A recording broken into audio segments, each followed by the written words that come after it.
श्रीमद्भागवत महापुराणम स्कंद 3 अध्याय 11 मन्वंतरादी काल विभागाचे वर्णन। मैत्रेय म्हणाले, पृथ्वी आदी कार्यवर्गाचा जो सूक्ष्मतम अंश आहे, ज्याचे आणखी विभाग होऊ शकत नाहीत, तसेच जो कार्यरूपाला प्राप्त झालेला नाही आणि ज्याचा इतर परमाणूच्या बरोबरही संयोग झालेला नाही, त्याला परमाणू म्हणतात।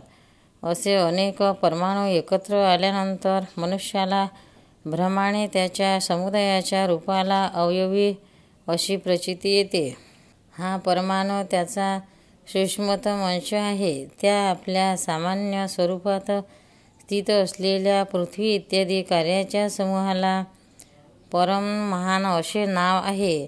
यावेळी त्यात प्रलयादी अवस्थांची स्फूर्ती होत नाही, नवीन जुने अशा कालभेदाचे ज्ञान होत नाही आणि घटापटादी वस्तुभेदाची सुद्धा कल्पना असत नाही। हे साधुश्रेष्ठ विदुरा, अशा प्रकारे वस्तूच्या सूक्ष्मतम आणि महत्त्व स्वरूपाचा विचार झाला, त्याच्याच साधम्याने परमाणू इत्यादी अवस्थात व्याप्त होऊन व्यक्त पदार्थांना भोगणाऱ्या सृष्टी इत्यादीमध्ये सामर्थ्य अव्यक्त स्वरूप अशा भगवान कालाची सुद्धा सूक्ष्मता आणि स्थूलता याचे अनुमान केले जाऊ शकते।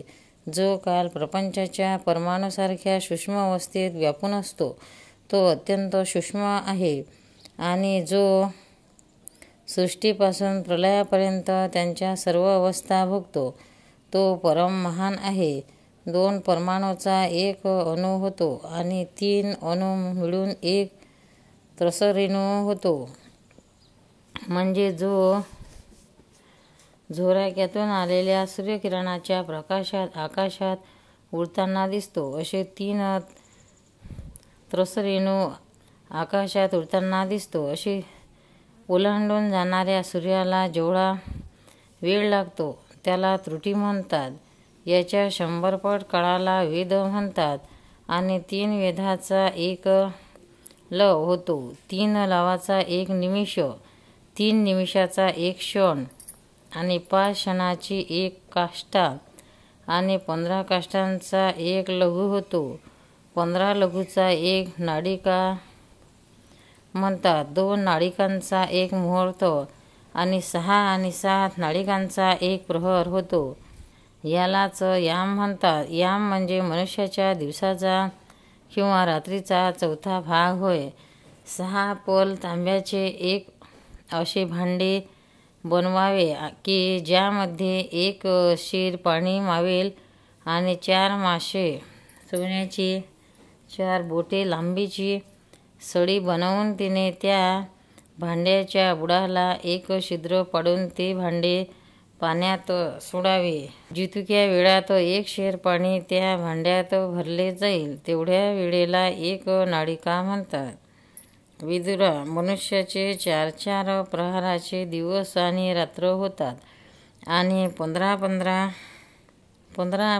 दिवसाचा एक पंधरवाडा होतो, जो शुक्ल आणि कृष्ण या नावांनी 2 प्रकारचा मानला गेला आहे। या 2 पक्षाचा मिळून 1 महिना होतो, जो पितरांचा एक दिवस रात्र असते।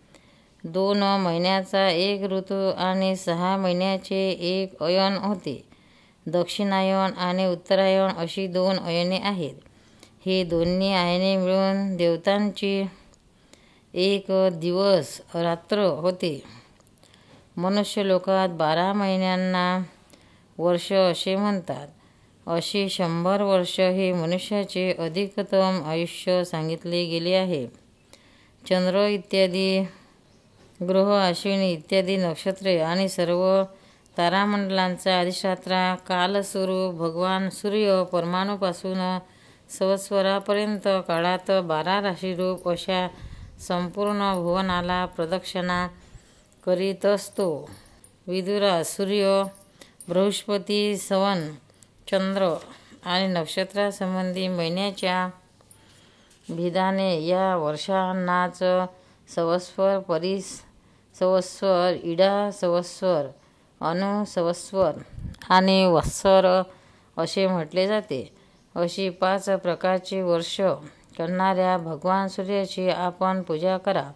हे सूर्यदेव पंचमहाभूतापैकी तेजाने स्वरूप आहेत आणि आपल्या कालशक्तीने बीजापासून अंकुर उत्पन्न करणाऱ्या शक्तीला अनेक प्रकारे कार्यान्वित करतात. पुरुषांची मोहनिवृत्ती करण्यासाठी हे त्याच्या आयुष्याचा क्षय करीत आकाशात भ्रमण करतात. तसेच हेच सकाम पुरुषांना यज्ञ इत्यादी कर्मापासून प्राप्त होणारी स्वर्ग इत्यादी मंगलमय फले देतात.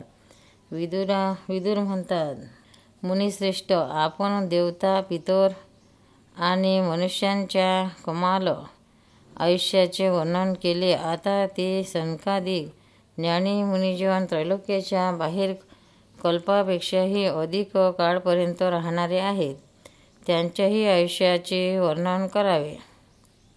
आपण भगवान असल्याने काळाची गती चांगल्या तऱ्हेने जाणता. कारण ज्ञानी लोक आपल्या योगशुद्ध दिव्य दृष्टीने सारे विश्व पाहतात.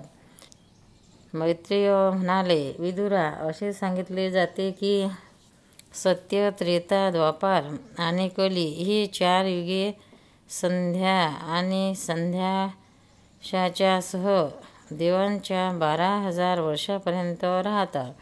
या सत्यादी 4 युगाची क्रमाने 4, 3, 2 आणि 1,000 वर्ष असतात आणि प्रत्येकाची जितकी सहस्र वर्ष असतात त्याच्या दुप्पट 100 वर्ष त्याच्या संध्या आणि संदेशात असतात.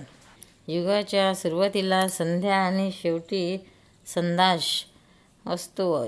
याची वर्णगणना शेकडो संख्येने सांगितली गेली आहे.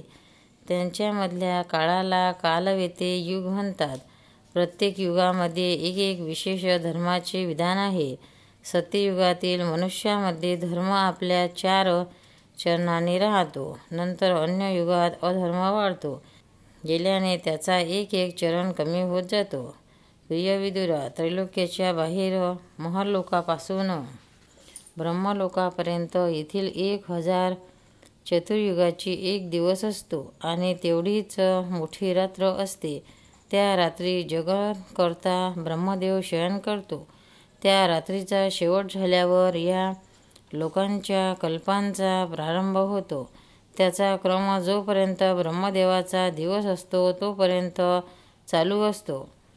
त्या एका कल्पात 14 मनु होतात. प्रत्येक मनु 71 चतुर्युगापेक्षा थोडा अधिक काळापर्यंत आपला अधिकार चालवतो.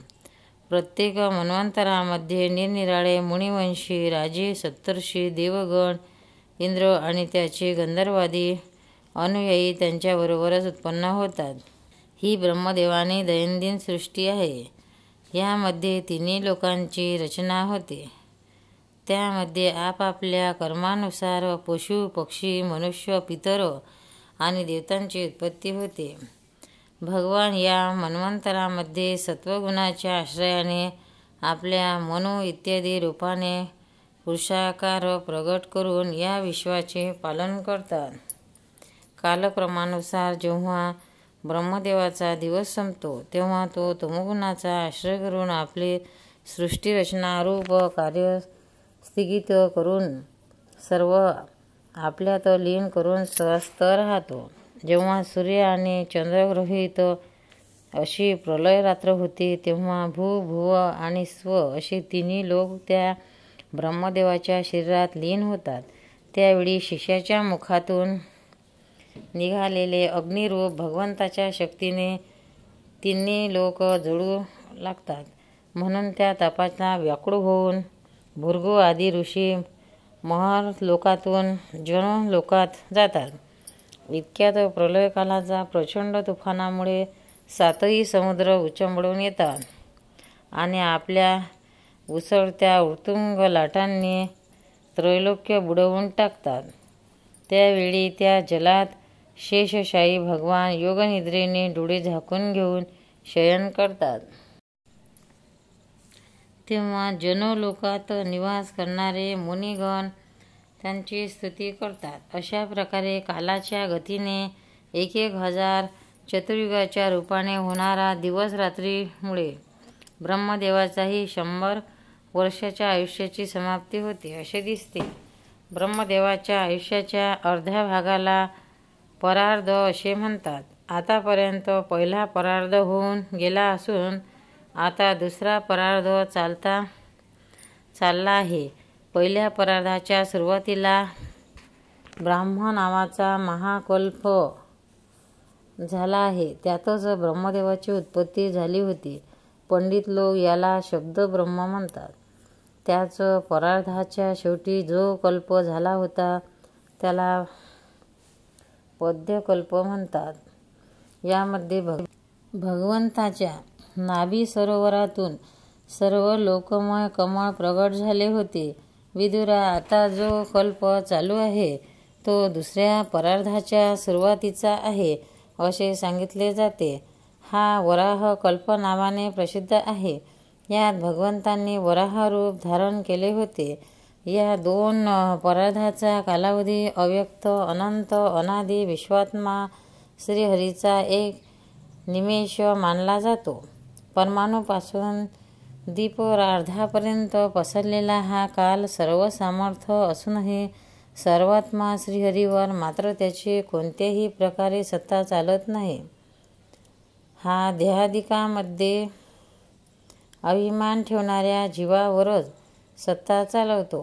प्रकृती, महत्त्व, अहंकार आणि पंचतन्मात्रा ह्या 8 प्रकृतीसह 10 इंद्रिये, मन आणि पंचमहाभूते असे 16 विकार मिळून बनलेला हा ब्रह्मांड कोश आतून 50 कोटी योजने विस्तार असलेला आहे.